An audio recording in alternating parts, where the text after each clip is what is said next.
दिल्ली सल्तनत, ये नाम सुनते ही जहन में क्या आता है? खून खराबा, साजिशें और एक ऐसा तख्त जिसके लिए 300 साल तक जंग चलती रही।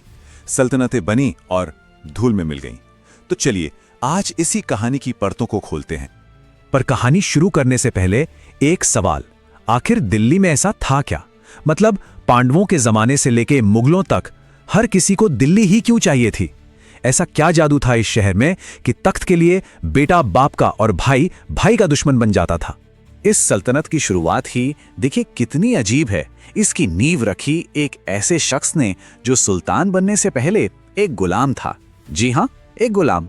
और यहीं से शुरू होता है दिल्ली सल्तनत का पहला चैप्टर, गुलाम वंश, या जैसा कि इतिहासकार कहते हैं, मामलक सल्तनत। ये दौर चला 1206 से लेकर 1290। अब इस वंश में ना 4 बड़े किरदार हैं। सबसे पहले कुतुबुद्दीन ऐबक, जिसने खेल शुरू किया। फिर आया इल्तुतमिश, जिसने बिखरी हुई सल्तनत को सीमेंट की तरह जोड़ा। और फिर रजिया सुल्ताना, एक ऐसा नाम जिसने इतिहास ही बदल दिया। और आखिर में बलबन, जिसके राज का दूसरा नाम था खौफ। रजिया सुल्ताना के बारे में तो अलग से बात करनी ही होगी। वो दिल्ली के तख्त पर बैठने वाली पहली और आखिरी महिला थीं। सोचिए, एक शानदार घुड़सवार, एक काबिल शासक, लेकिन दिक्कत बस एक थी, वो एक औरत थी। और उस जमाने के मर्दों को, दरबारियों को ये बात हजम नहीं हुई। बस साजिश शुरू हो गई और महज 4 साल में ही उनका तख्त छीन लिया गया। रजिया के बाद सीन में आता है गयासुद्दीन बलबन, और ये सुल्तान बहुत ही खतरनाक था। उसने आते ही सबसे पहले क्या किया? 40 सबसे ताकतवर मंत्रियों का जो ग्रुप था उसे ही खत्म कर दिया। मतलब सारी पावर अपने हाथ में। खुद को बुलाने लगा जिल्ले इलाही, यानी खुदा की परछाई। माहौल ऐसा बना दिया कि अगर किसी ने उसके खिलाफ सोचा भी तो उसकी मौत पक्की थी। लेकिन देखिए, बलबन का खौफ भी हमेशा नहीं रहा। उसकी मौत के बाद गुलाम वंश अंदर से खोखला हो गया। और जब कोई चीज कमजोर होती है तो कोई और उसकी जगह लेने आ ही जाता है। इस बार आए खिलजी। और 1290 से 1320 तक का जो दौर है ना, उसे सल्तनत का सबसे ताकतवर, सबसे क्रूर और सबसे तानाशाही वाला दौर कहा जा सकता। और खलजी वंश का नाम लेते ही एक ही चेहरा सामने आता है, अलाउद्दीन खलजी। वो ऐसा सुल्तान था जिसे सुल्तान कहना शायद गलत होगा। वो एक लुटेरा था। उसकी नज़र हमेशा दूसरों की दौलत पर रहती थी। गुजरात से लेकर दूर दक्षिण में मदुरई तक उसने हर जगह हमला किया और सब कुछ लूट लिया। और हाँ, वो जो मशहूर कोहिनूर हीरा है ना, कहते हैं कि उसके जनरल मलिक काफूर ने उसे वरंगल से ही लूटा था। अलाउद्दीन की क्रूरता का अंदाजा लगाना भी मुश्किल है। जरा ये सुनिए। इतिहासकारों का कहना है कि उसके हरम में 70,000 से ज्यादा मर्द, औरतें और बच्चे थे, सब के सब बंदी। ये आंकड़ा ही बता देता है कि उसका शासन कितना जालिम रहा होगा। खलजी वंश का भी अंत हुआ और दिल्ली के तख्त पर आए तुगलक। इन्होंने 1320 से 1414 तक, यानी सबसे लंबे समय तक राज किया। और इसी वंश में हमें मिलता है इतिहास का शायद सबसे अजीब सुल्तान। एक ऐसा सुल्तान जिसके फैसलों को आज भी लोग तुगलकी फरमान कहते हैं। नाम था मोहम्मद बिन तुगलक। अब इस सुल्तान को पागल या सनकी क्यों कहते हैं? जरा इसके कारनामे देखिए। पहले तो उसने मंगोलों के डर से अपनी राजधानी दिल्ली से दौलताबाद शिफ्ट कर दी। और सिर्फ राजधानी नहीं, दिल्ली की पूरी आबादी को पैदल चलने का हुक्म दे दिया। फिर उसने टोकन करेंसी चलाई, सोने चांदी की जगह पीतल और तांबे के सिक्के, जो जाहिर है बुरी तरह फेल हो गए। नतीजा, हजारों लोग रास्ते में ही मर गए और सल्तनत का पूरा खजाना खाली हो गया। मगर मोहम्मद बिन तुगलक के बाद जो सुल्तान आया, फिरोज शाह तुगलक, वो बिल्कुल उल्टा था। मतलब एकदम 180 डिग्री अलग। एक ने सब कुछ तबाह किया तो दूसरे ने चीजें बनानी शुरू की।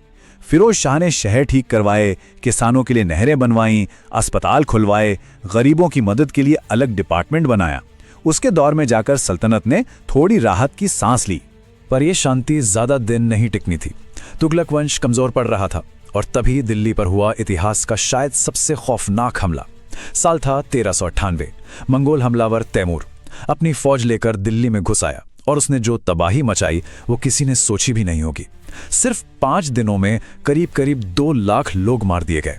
पूरी दिल्ली शहर लाशों का ढेर बन गई। तैमूर के इस हमले ने दिल्ली सल्तनत की कमर ही तोड़ दी। वो इतना कमजोर हो गई कि फिर कभी अपने पैरों पर खड़ी ही नहीं हो पाई। इसके बाद जो 2 वंश आए, सैयद और लोधी, वो बस नाम के सुल्तान थे। असली पावर तो खत्म हो चुकी थी।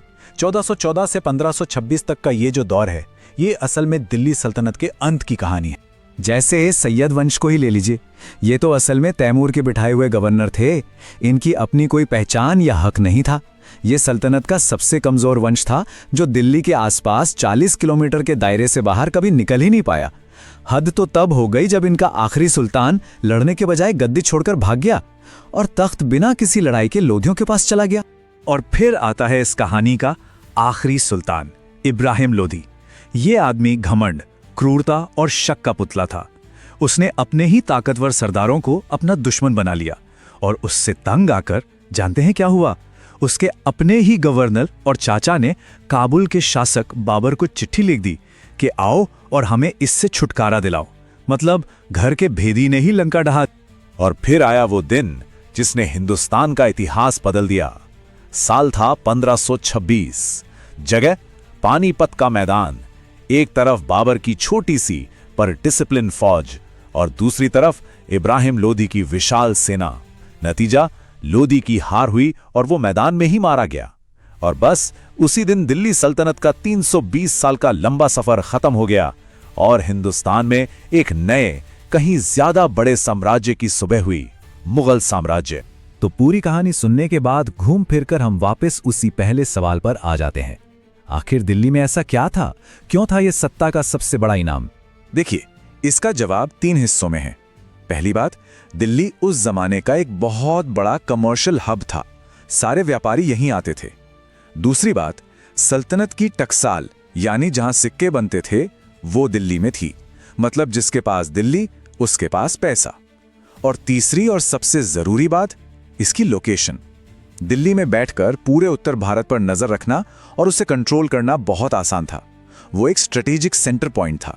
तो दिल्ली सल्तनत की ये पूरी कहानी हमें आखिर में एक ही कड़वी सच्चाई बताती है कि जब बात तख्त और ताकत की हो तो खून के रिश्ते पीछे छूट जाते हैं। बेटा